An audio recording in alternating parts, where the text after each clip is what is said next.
So the front heart chakra is called the hole of Jade. Why is it called hole of Jade? What color is Jade? Green. Green, huh? Okay, wow, that's interesting.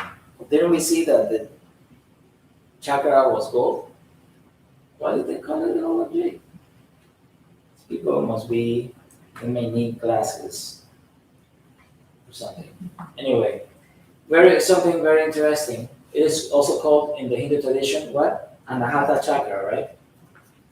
Okay. So this is Anahata chakra from how the heart chakra is represented by the Hindu tradition, right? What color is this? Green. Oh. So yeah, like Jade. But you see what color is the star inside? It's the star of David, right?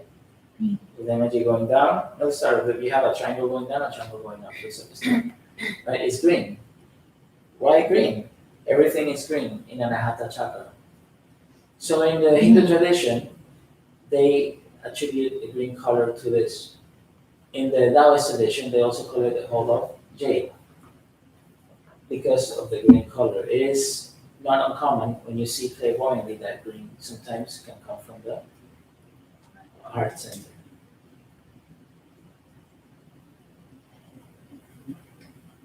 It's love energy. It's not where you get green from, but it is it is not uncommon to see green energy coming out. Like loving energy can be sometimes green. It's pink. It's healing. It's That's what I healing. was gonna Yes. Because it's healing.